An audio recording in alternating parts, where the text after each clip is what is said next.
मवियाकडून विधानसभेच्या जागा वाटपाची ब्लूप्रिंट तयार। सूत्रांची माहिती, काँग्रेसला मराठवाडा, विदर्भ, ठाकरेंना कोकण, मुंबई आणि शरद पवार यांच्या राष्ट्रवादीला पश्चिम आणि उत्तर महाराष्ट्रामधील जागा मिळण्याची शक्यता। दिल्लीची पूर्ण फौज आली तरी महाराष्ट्रामध्ये सत्ता येणार नाही, विजय वडेट्टीवार यांचा विश्वास। तर महायुतीला महाराष्ट्रानं मातीत घालण्याचा निर्णय केलाय असंही विधान। सिनेट प्रमाणेच राज्यातील स्थानिक स्वराज्य संस्थांच्या निवडणुका सत्ताधाऱ्यांनी अडवल्या। सुप्रिया सुळे यांचा आरोप, तर या निवडणुका होतील तेव्हा असंच उत्तर मिळेल, सुळेंना विश्वास। धनगर समाजासाठी आरक्षणाचा जीआर काढण्याचं आश्वासन घटनाबाह्य, भाजप नेते पद्माकर वळवी यांचा सरकारला घरचा आहे।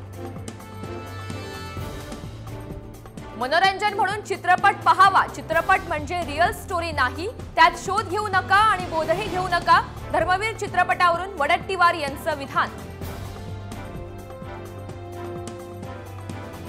मुख्यमंत्री आणि उपमुख्यमंत्री आज नाशिकच्या दौऱ्यावर, विविध विकास कामांचा घेणार आढावा। महायुतीची आज मुंबईमध्ये बैठक, 225 जागांवर एकमत झाल्याचं सूत्रांची माहिती।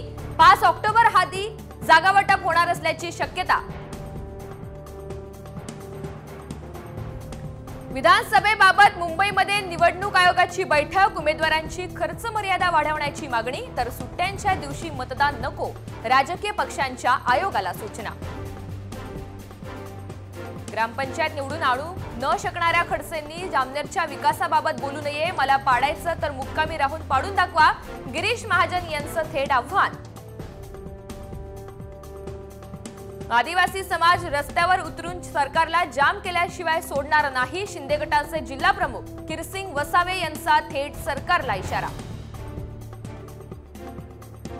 अगोदर पोराशी निपटा, मग बापाचा विचार करा, बापाचा विषय तुमच्या बसचा नाही, मुंबई विद्यापीठ सिनेट निवडणुकीवरून ठाकरे गटानं डिवचलं। नवी मुंबईच्या बामणडोंगरीमध्ये आज शिंदे गटाचा महाराष्ट्राची उद्योग भरारी कार्यक्रम, विधानसभेच्या पार्श्वभूमीवर शिंदेंचा विविध कार्यक्रमांचा धडाका। कोकणात राष्ट्रवादीचा आमदार असलेल्या जागेवर ठाकरे गटाचा दावा, संगमेश्वरची जागा मुलगा रोहित बनेसाठी सोडावी, ठाकरे गटाचे माजी आमदार सुभाष बने यांची मागणी। मुख्यमंत्री शिंदेंच्या बालेकिल्ल्यात अंतर्गत धुसफूस, ठाणे, ओवळा, माझीवाडा, ऐरोली, मीरा भाईंदर आणि बेलापूर मतदारसंघामध्ये महायुतीमध्ये रस्सीखेच, सर्वच ठिकाणी इच्छुकांची भाऊगर्दी।